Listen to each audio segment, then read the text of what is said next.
মানুষের এই প্রথম চরিত্র এটা। মানুষের মধ্যে ভীরুতা বেশি। ভীরু মানে কি? ভয়। ভয় কয় তো ঠিকই, আল্লাহর উপরে ভরসা করতাম, হালাল পথে চলতাম, নেক আমল করতাম, আসলে তো বুঝি কিন্তু সংসার চলতো না। ফোলাগারে যদি সুদে টাকা নিয়ে না ফাটাই বিদেশ, আমি থাকতে যদি ছেলেটার একটা লাইন করে দিয়ে যেতে না পারি, ভবিষ্যৎ অন্ধকার। ভবিষ্যৎ হেপাটা ছাইয়া রয়েছে। হ্যাঁ, চাচা ভবিষ্যৎ দেখে, চাচা আগামী 200 বছর সামনে দেখে। উনি বুঝছে উনি মৃত্যুর পরে পৃথিবীতে আর টাকা পয়সা রোজগার আয় ইনকাম বন্ধ হয়ে যাবে, শেষ। ওনার আমলটাই শেষ আমল। এই মানে আল্লাহর উপরে ভরসা হারিয়ে ফেলে মানুষ যখন স্বাভাবিক দিন মানে না, আল্লাহকে মানে না, কোরআন সুন্নাহর বাঁধন থেকে যখন আলগা থাকে, তখন তার স্বাভাবিক তবিয়ত হইল সে লুবি হয়, সে দুনিয়া ছিঁড়া কামড়াইয়া নগদ দুনিয়া কাইরা নিতে চায়। অধৈর্য হয়, অধৈর্য, সহ্য নাই, সহ্য নাই। আরে রিজিক আসবে হালাল না, হুজুররা আপনার গো এত কথা ধরে বইয়ে থাকলে হইতো না। আরে রাখো বেটা, হুজুরার সব কথা লইলে হইতো না, এমন কথা বলুন না, মানুষ আছে না দেখ। হ্যাঁ, মানে আরো অনেকে তো আছে একটু ভদ্রচিত ভাবে বলে, হ্যাঁ হুজুরা কয় ভালোই, ঠিকই বুঝি, আমরা লেগে কয়, কিন্তু যে অবস্থা এখন দেশের অবস্থা, পৃথিবীর অবস্থা, বর্তমান সময় এটি সম্ভব না। এই মানে এটা ভদ্রচিত প্রত্যাখ্যান। আল্লাহ তাআলা বলেন ইন্নাল ইনসানা খুলিকা হালুআ। মানুষ যখন আল্লাহর বাঁধন থেকে ছুটে যায়, আল্লাহর উপরে ভরসা ছেড়ে দেয়, তখন তার স্বাভাবিক তবিয়ত হলো সে লুভী হয়, অধৈর্য হয়, ভীরু হয়, সে তাড়াতাড়ি করে, তাড়াতাড়ি নগদ দরকার, এখনই দরকার, এখনই দরকার, এখনই দরকার। হালাল হারাম, জায়েজ না জায়েজ, বৈধ অবৈধ, যেমনে হোক আমার টাকা দরকার, আমার সম্মান দরকার, আমার ক্ষমতা দরকার, আমার টিকে থাকা দরকার। এই 2 নাম্বার স্বভাব হলো ইদা মাসসাহু শাররু জাজুআ। আল্লাহ তাআলা বলেন মানুষের স্বাভাবিক স্বভাব হলো দ্বিতীয়টা, যখনই আল্লাহর পক্ষ থেকে একটু মুসিবত আসে, ওই যখন সে আল্লাহকে মানে না, তাওয়াক্কুল, আল্লাহর উপরে ভরসা নাই, কোরআন সুন্নাহর বুঝ বুদ্ধি, আল্লাহর উপরে ভরসা এগুলা নাই, তো তখন তার অবস্থা হয় নিজে নিজে তো চলে, যখনই একটু মুসিবত বড় সড়ো কোনো বিপদ আপদ আসে একদম হতাশ হয়ে আতফাও ছেড়ে, হায় হায় কি রে, সব তো গুছাই এলাম ক্লিয়ার, এরম দইবার কথা না, কোনো দিকে তো কোনো খুঁত ছিল না, একদম কি অবস্থা, না না নাই কিছে না, সুকাম গো কলে নাই হুজুর, কইয়া লাভ নাই, কিছে হুজুর বললেন না একবার 3 বছর আগে একবার যেই মারাত্মক জ্বর উঠছিল, আজ 3 বছর পরে আবার এই জ্বর ফিরে আইছে, এই 3 বছর পরে আরেকবার জ্বর উঠছে, এটা অপরাধ হয়ে গেছে। মাঝখান দিয়ে যে আস্তা 3টা বছর সুস্থ ছিল, ডাকাইতের এই কথাটা মনে নাই, এই ডাইরেক্ট কইয়া দিল কি সুখ আমরার কপালে নাই। কথা বুঝছেন? 6 বছরের মাথায় একবার হয়তো ব্যবসার মধ্যে 10,000 টাকা মার খাইছে বা 5,000 মার খাইছে, কিছু মার খাইছে মনে, না কি এর ব্যবসা আমরা কপালে না, ব্যবসা আমার লেগে আইছে না, আরে না বেটা ব্যবসা আমরা লেগে না, কি হয়েছে ব্যবসা, কয় না ব্যবসা আগের এই ব্যবসা আর নাই, মানে সমস্ত মানে এত হতাশ যে এতদিন যে স্বাচ্ছন্দ্যে ছিল সব ভুলে যায়, সব কি। এই আল্লাহ বলেন 1 নাম্বার হলো মানুষ স্বাভাবিকভাবে যখন আল্লাহর বাঁধন থেকে মুক্ত, আল্লাহর ভরসা থেকে মুক্ত থাকে, তখন সে লুবি হয়, তাড়াতাড়ি করে, উনি আমাদের ভালো হবে, আমাদের উচিত হুজুরদের কথাগুলো মানা, আচ্ছা দোয়া করবেন, আমার একটু ব্যস্ততা আছে, একটু কাজ আছে, আমাকে একটু যেতে হচ্ছে, আপনারা শোনেন না, হাওড়া গেছে গা, হাওড়া বিড়ি ধরাইতে ধরাইতে, না ওনার সময় নাই তো, ওনার সময় নাই। উনি আল্লাহর কথা শুনবে, উনি তো মরতো না, ওনার কবর দিয়ে করবে কি? এই যখন আছে আল্লাহ বলেন তখন আমার হক আদায়, হুকুম আদায় করতে কি করে? কৃপণতা করে। আর যখন নাই, আমি একটু মুসিবত পেরেশানি দেই তো একদম হতাশ, একদম হতাশ। এটা কার? কথাটা সূক্ষ্মভাবে বুঝেন। এটা কার হয়? যে আল্লাহর বাঁধন, কোরআনের বন্ধন, ইসলামের বাঁধন থেকে নিজেকে আলগা রাখে, নিজেকে আলাদা রাখে। অর্থাৎ আল্লাহর সাথে কোনো সম্পর্ক নাই, ইসলামের সাথে কোনো সম্পর্ক নাই। যার ফলে বাবা এই মানুষটা পাইলে কৃপণতা করে আল্লাহর হক আদায় করতে, আর না পাইলে হতাশ হয়ে পড়ে, আর সারাক্ষণ তাড়াহুড়া করে, লোভ করে, অধৈর্য, কেমনে দুনিয়া জলদি জলদি সবটা খাইয়া লাগবে। কথা বুঝছেন? হালাল হারামের আর কোনো বাস বিচার নাই, বাস বিচার নাই। এবার আল্লাহ তাআলা বলেন এই তিনটি বদভ্যাস, আল্লাহর ভরসা থেকে মুক্ত হয়ে লুবি হওয়া, 2 নম্বরে চাওয়া মতো না পাইলে হতাশ হয়ে পড়া, 3 নম্বরে চাওয়া মতো সবকিছু পেলে কৃপণতা করা আল্লাহর হক আদায়ের বেলায়। এই তিনটি মন্দ অভ্যাস থেকে বেঁচে থাকবে কারা? মুক্ত থাকে কারা?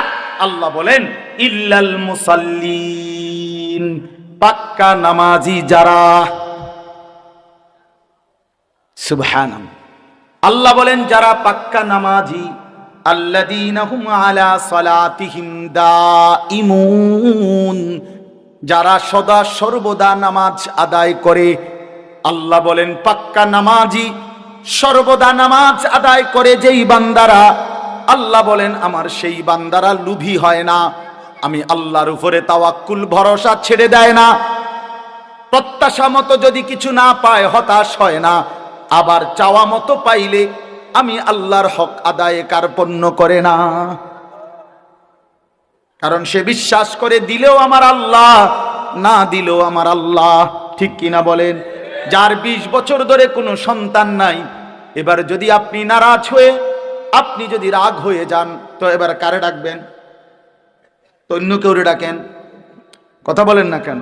আজকে 30 বছর সংসারে আপনার সুখ নাই, অভাব দূর হয় নাই, তবু আপনি ডাকবেন কাকে? এই বিশ্বাস, এটা খোদার কসম আসবে তার নামাজি। এটা এমনি এমনি হয় না, এমনি এমনি হয় না, এমনি এমনি হয়, এমনি এমনি হয়। বেড়ির ঘরে দুইটা মেয়ের ঘরে জায়গা 3টা হইলেই এবার পুরাটা দোষ সাফাই দিছে বেড়ির। কি পরিমাণ আখলাক নাফরমান! কারণ সে তো আল্লাহর সাথে তার সম্পৃক্ততা, আল্লাহর সাথে যার সম্পৃক্ততা আছে, সেজদার সাথে যার সম্পৃক্ততা আছে, সে নাফরমান হয় না, সে হতাশ হয় না। মুমিন হতাশ হয় না। মুমিন কি হয় না? আবার মুমিন পাইলে আল্লাহর হক আদায়ে কৃপণতা করে না। মুমিন অধৈর্য হয় না। মুমিন বুঝে মুখের হাসি আল্লাহর দান, চোখের কান্না আল্লাহরই দান। অসুস্থতা আল্লাহই দিবেন, শিফা সুস্থতা আল্লাহই দিবেন। পেরেশানি আল্লাহই দিবেন, আবার পেরেশানি থেকে মুক্তি আল্লাহই দিবেন। এই যে মানসিকতা, এটা সবচেয়ে সহজ সরল আরামের জীবন, বড় আরামের জীবন।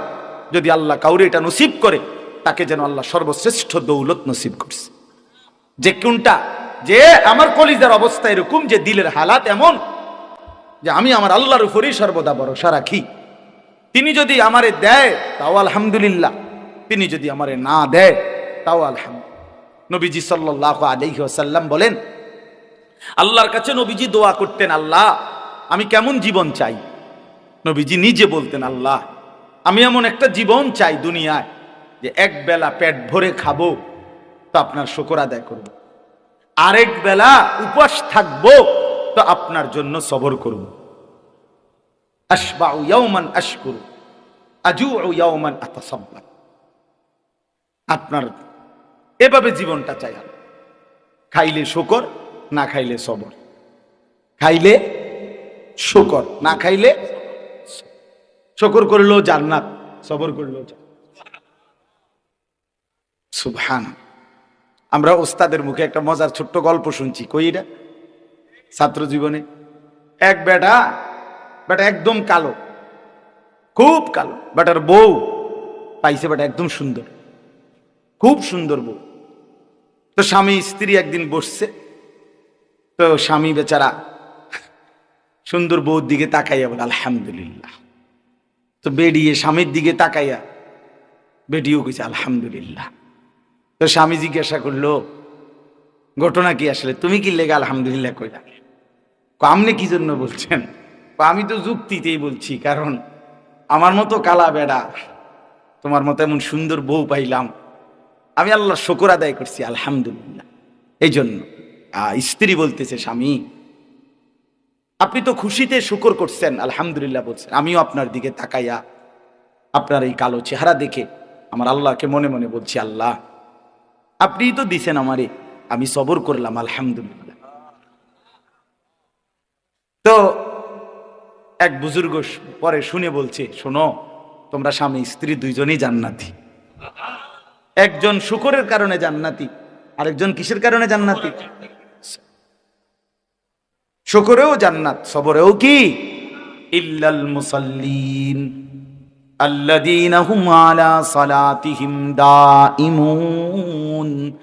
আল্লাহ বলেন যারা সর্বদা নামাজ পড়ে, আল্লাহ বলেন পাক্কা নামাজি, নামাজ যার জিন্দেগি, 5 ওয়াক্ত নামাজ যে জীবনের সাথে মিশায় রাখে, খোদার কসম আল্লাহ বলেন আমার এমন বান্দা নিরাশ হয় না, আমার এমন বান্দা আমার হক আদায় করতে কার্পণ্য করে না, দুনিয়া নিয়া কামরা কামড়ি করে না, লোভের এই দুনিয়ায় ছিঁড়ে বিড়ে খায় না।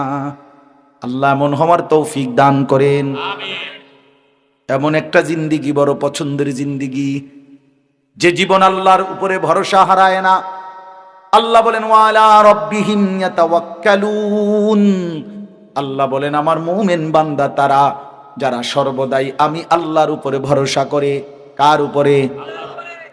কুল লা ইউসিবানা ইল্লা মা কাতাবাল্লাহু লানা হুয়া মাওলানা ওয়া আলাল্লাহি ফালিয়াতাওয়াক্কালিল মুমিনুন। আল্লাহ বলেন বন্ধু আপনি বলে দেন, ও দুনিয়াবাসী, কোন মুসিবত আমাদের হবে না, সেটাই হবে যেটা আল্লাহ তাকদীরে লিখে রাখছেন। হুয়া মাওলানা, আল্লাহই আমাদের অভিভাবক। ওয়া আলাল্লাহি ফালিয়াতাওয়াক্কালিল মুমিনুন। প্রতিটা মুমিনের উচিত আল্লাহর উপরেই ভরসা করা। কার উপরে? আবার বলেন কার উপরে? আল্লাহর উপরে ভরসা করা, আল্লাহর উপরে। এজন্য ভাই গুনার দুনিয়ায় যাইও না, নাফরমানির দুনিয়ায় যাইও না, আরামের জিন্দেগিতে যাইও না বন্ধু। হাত জোর করে বলি যুবক, লোনা পানিতে তৃষ্ণা মেটে না, সমুদ্রের লবণাক্ত পানি পান করলে তৃষ্ণা মেটে না, তৃষ্ণা মেটে না। হালাল পবিত্র পানি, মিঠা পানি পান করলে তৃষ্ণা মেটে। ঠিক তেমনি ভাবে লোনা পানিতে যেরকম তৃষ্ণা মেটে না, আল্লাহর কসম গুনাহের দ্বারা তৃপ্তি হয় না। পৃথিবীর সব নারী উলঙ্গ দেখলেও তোমার তৃপ্তি হবে না। পৃথিবীর সব পানি মদ বানাইয়া তোমারে খাওয়াইলেও মদখোরের তৃপ্তি হয় না, জুয়ারির তৃপ্তি হয় না, জেনাকার ব্যভিচারীর তৃপ্তি হয় না। যে বেড়ি বেপর্দা, যে মাইয়া বেপর্দা চলে, তার কোনো শান্তি নাই। তাই বেড়ি তাই বেটি, এক পুরুষ 2 পুরুষ দিয়ে এবড়ির কোনো হয় না। বুড়ির হিসাব হইলো আমি পাউডার লাগামো 1 ঘন্টা আর দেখামু কমপক্ষে 200-400 মানুষ। কথা বুঝেন নাই? এই বেশরম, এই বেহায়া নারী, তার কোনো তৃপ্তি নাই। এজন্য বেপর্দা নারী থেকে স্বামী তৃপ্তি হইতে পারে না, হতেই পারে না, যৌক্তিকভাবে এটা কারণ। এজন্য দয়া করে লোনা জলে তৃপ্তি মিটে না, তৃষ্ণা মিটে না। গুনার রাস্তা থেকে বাঁচেন, গুনার রাস্তা থেকে বাঁচেন। আল্লাহরে নারাজ না করি ভাই। যুবকরাও, মুরব্বীরাও, বৃদ্ধরাও, মা বোনরাও দ্বীনকে ভালোবাসেন, আল্লাহর কোরআনকে ভালোবাসেন, রাসূলুল্লাহ সাল্লাল্লাহু আলাইহি ওয়াসাল্লামের সুন্নাহকে ভালোবাসেন। দুনিয়া আল্লাহ বারবার দেখাইছে ভাই আমার, বারবার দেখায় আল্লাহ দুনিয়ার ক্ষমতা, প্রভাব, প্রতিপত্তি, দুনিয়ার টাকা পয়সা, কিচ্ছুর কোনো নিরাপত্তা, স্থায়িত্ব কিছুই নাই। আছে কিছু? আমি সেদিনও বলছি, ছোটবেলায় কত শুনলাম বেড়া যে টাকা থাকলে বাঘের চোখও পাওয়া যায়। কইছে না এটা? টেহা লইয়া, টাকার বস্তা লইয়া কাঁটা তারের বেড়াটাও তো পারাইতারে, বর্ডারই দি পারাইতারে না। রাইতেও দৌড়ালায়, দিনও দৌড়ালায়, কি টাকার সমস্যার কারণে? তো বলে না টাকা থাকলে বাঘের চোখ পাওয়া যায়, অঙ্ক মূর্খের চোখও তো নাই, অন্ত ইন্দুরের চোখও পাওয়া যায় না। টাকাগুলো কই গেল? টাকা তো আছে, নিরাপত্তা তো নাই। ঠিক কিনা বলেন না কেন? হ্যাঁ, এই জন্য ভাই আমার, ব্যক্তি দল কেউ নিরাপত্তা দেয় না, আল্লাহ নিরাপত্তা দেয়। আল্লাহ যদি সুখে রাখে তাইলেই সুখ, আল্লাহ যদি দুঃখে ফেলে দেয় তাইলেই দুঃখ। আল্লাহ নিরাপত্তা সরাই নিলে এক সেকেন্ডের নিরাপত্তা নাই। এজন্য আল্লাহর উপর থেকে আস্থা না হারাই। জওয়ান ভাই আমার, দোস্ত আমার, নিজের জওয়ানি, এই বন্ধুদের কিছুক্ষণের আড্ডা, মোবাইলের একটু মাতলামি, মোটর সাইকেলের দৌড়াদৌড়ি, ভাই আমার, এভাবে জিন্দিগি নষ্ট করে পাউডা ভাঙ্গিয়া গেলে তোমার আর কোনো বন্ধু নাই, কেউ নাই। কত দেখছি, জীবন ভোর দেখলাম। আমি তো রাস্তার মানুষ, মানে রাতকে রাত রাস্তায় তো থাকি। কত অ্যাক্সিডেন্ট দেখি জীবনে। এই দিনকেও দেখছি, ছেলেটা কি সুন্দর তাগড়া এক ছেলে, মোটরসাইকেলটা টান মারছে মনে 3-4 দিন আগে, পইরা বাড়ি খাইয়া প্যান্ট সহ মানে গোস্তটা মনে পড়ে গেছে, একদম রক্তে ভাসতেছে। হাই যুবক, করলিটা কি? মোটরসাইকেলটা সারে মনে যেন কুত্তা তারে কামড়াইছে, মনে যেন কুত্তা কামড় দিছে, আর দিছে দৌড়, এত জোরে এটা হয়েছে। ওইটা কি? পাগলের মাথা খারাপ। নিজের জীবন নিজে দিয়ে দেওয়া, নিজের অ্যাক্সিডেন্টের মুখে ফেলার, এটা কি ধরনের ফ্যাশন? আমার এটা মাথাতেই ধরে না। মানুষ যখন আল্লাহকে ছেড়ে দেয়, ইসলামকে ছেড়ে দেয়, শয়তান তারে পুরা মাতাল, একেবারে মাতাল তার সিরা বানায়।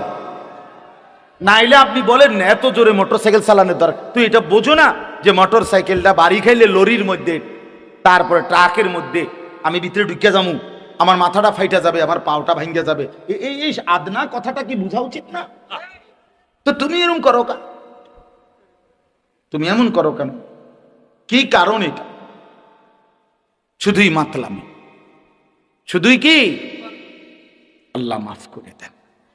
এজন্য চলে, আল্লাহ তাআলা বুঝছেন আমার নামাজি বান্দা যারা নিয়মিত সর্বদা যারা নামাজ পড়ে, যারা কখন নামাজ পড়ে, কখন প্রত্যেক শুক্রবার 2 রাকাত, একটা 25-এ ঢোকে, একটা 40-এ বাইরে, 15 মিনিট মসজিদে।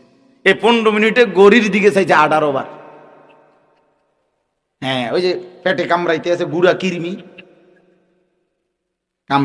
আসার আগে ফ্লাজিল খাইয়া আইছে, বুঝছেন না কথাটা? ফ্লাজিল ট্যাবলেট আসার আগে খাইয়া মসজিদে ঢুকছে, 10 মিনিটের ভিতরে যদি বাইরিতে না পারে, পেটে তো ট্রাবল, শয়তানে তো কামড়াইতেছে। এই জন্য তাড়াতাড়ি শয়তান মসজিদের বাহিরের থেকে, দরজার থেকে ডাকতেছে, আরে বেকুব, এতক্ষণ বইয়া থাকে মসজিদে, বাইরো বেটা, বাইরো। এই যে 2 রাকাত শেষ, আর 1 সপ্তাহ। এইটা নামাজ? আল্লাহ তাআলা শুধু জুমা ফরজ করছেন, কথা বলেন না কেন? আল্লাহ আমাদেরকে বুঝ দান করেন। 5 ওয়াক্ত নামাজ আদায় কর, বলেন ইনশাআল্লাহ। নামাজ জিন্দেগি সুন্দর করবে, নামাজ আখলাক সুন্দর করবে, নামাজ পুরা হায়াতের মধ্যে বরকত দিবে, নামাজ চেহারার সৌন্দর্য ফিরিয়ে আনবে। আল্লাহ পাক তৌফিক দান করেন। আল্লাহ তাআলা আজকের এই মাহফিল কবুল করে নেন। এই মাদ্রাসায় আমি আরো অনেকবার আসছি, হুজুর অসুস্থ হয়ে আছেন, আল্লাহ তাআলা শিফায়ে কামেলা আজেলা দান করেন। আল্লাহ তাআলা মাদ্রাসা কবুল করে নেন। যে ছেলেদেরকে পাগড়ি দেয়া হলো, আল্লাহ তাদেরকে হাফেজ, আলেম, মুত্তাকি, আরিফ, রব্বানি বানিয়ে দেন। প্রতিটা মাদ্রাসা বাবা মহল্লাবাসীর কাছে 3টা জিনিস চায়। 1 নাম্বার দোয়া, আমার শায়েখ বলছেন এটা, আল্লামা মুফতি মুশতাকুন নবী কাসেমি হযরত বলছেন এটা মাদ্রাসা মহল্লাবাসীর কাছে 3 জিনিস চায়। এক, দোয়া। দোয়া দোয়া আল্লাহ মাদ্রাসাটা কবুল করেন। 2 নাম্বার আতফাল, মুসলমানদের সন্তান। আপনাদের ছেলে পেলে মাদ্রাসায় না দিলে কে পড়বে? আমরাই তো আমাদের বাচ্চাদেরকে আলেম বানাইতে হবে। শেখুল হাদিস আল্লামা আজিজুল হক রাহমাতুল্লাহ আলাই, নাম শুনছেন না? বাংলার সিংহ শার্দুল আল্লামা মামুনুল হক দামাত বারাকাতুহুমের আব্বাজান। जैसा बाप वैसा बेटा, बाप का बेटा सिपाही का घोड़ा, कुछ भी ना हो तो थोड़ा थोड़ा। তো তিনি বলতেন, শেখুল হাদিস আল্লামা আজিজুল হক রাহমাতুল্লাহ আলাই, উনি বলতেন যে নবীজি যে বলছে আল উলামা ওয়ারাসাতুল আম্বিয়া, উলামায়ে কেরাম নবীর গণের ওয়ারিস। হযরত বলতেন এই কথার 2 অর্থ। এক হলো ফজিলত, 2 হলো জিম্মাদারি। অর্থাৎ এক হলো ফজিলত বলছে আলেমদের মর্যাদা, দ্বিতীয় হলো সকল মুসলমানকে নবী এটা বুঝাইছে যে তোমার সন্তান যদি আলেম হয় সে যেন আমি রাসূলের পরিবারের অন্তর্ভুক্ত হয়। কাজে তুমি আমি রাসূলকে যদি ভালোবাসো তো তুমি নিয়ত করো আমার সন্তান হাফেজ হবে, আলেম হবে। আল্লাহ তৌফিক দান করেন। আর 3 নাম্বার হলো আমওয়াল, মুসলমানের দান সাদকা। মুসলমানের কি? মাল, মাল দান সাদাকা। আপনারা যদি যাকাত, আপনারা ফিতরা, আপনাদের দান, আপনাদের সাদাকা, আপনাদের সহযোগিতা আপনারা যদি মাদ্রাসাগুলোতে না দেন তো কে দিবে? ফেয়ার অ্যান্ড লাভলি কোম্পানি দিবে? কথা বলেন না? ইউরো আমেরিকার ওলারা দিবে? না, আমরাই দিব, আপনারাই দিব, বলেন ইনশাআল্লাহ। এই জন্য প্রত্যেকেই নিজ নিজ ভালোবাসায় মাদ্রাসার জন্য দান করবেন। আল্লাহ তাআলা আপনাদেরকে তৌফিক দান করেন। আল্লাহ তাআলা এই মাদ্রাসা কবুল করে নেন। যুবক ভাই তোমরা রাগ করো না, এখান থেকে উঠা আজকে কমপক্ষে এখনই নিয়ত করো যে এশার নামাজ পড়বা। ভাই আমার, নিজেরে বরবাদ করে দিও না, নিজেরে নষ্ট করে দিও না। আল্লাহ তাআলা প্রত্যেকটা ছেলেকে নামাজি হিসাবে কবুল করে নেন। আল্লাহ তাআলা আমাদেরকে তৌফিক দান করেন। আমার ছোট্ট মাদ্রাসা ময়নামতি সাহেবের বাজার মাদ্রাসায় আশরাফুল উলুম, এই কালকে শনিবারের পরের শনিবার প্রতি মাসের 2য় শনিবার মাসিক ইসলাহি মাহফিল হয়। সকাল 10টা থেকে 12:30 মা বোনদের জন্য বয়ান হয়। আসর থেকে এশা পুরুষদের জন্য বয়ান হয়। প্রত্যেক মাসে আসর থেকে মাগরিব আমাদের আল্লামা মুফতি আমজাদ হুসাইন সাহেব, আপনাদের মুরাদনগর মাদ্রাসার মোহতামিম সাহেব, উনি বয়ান করে। মাগরিবের পরে আমার শায়েখ আল্লামা মুফতি মুশতাকুন নবী সাহেব আমরাও কিছু কথা বলবো। আপনাদের যদি সুযোগ হয় আমার মাদ্রাসায় ময়নামতি ক্যান্টনমেন্টের আগে সাহেবের বাজার যাইয়েন। আল্লাহ তাআলা তৌফিক দান করেন। মাসের শেষ শনিবার আমার শায়েখের মাদ্রাসা সুধন্যপুর এ মাসের 26 তারিখ ইনশাআল্লাহ ওখানে মাসিক ইসলাহি মাহফিল হয়, সেখানেও যাওয়ার চেষ্টা করবেন। মুরাদনগর মাদ্রাসায় খুব সম্ভব 18 তারিখ প্রতি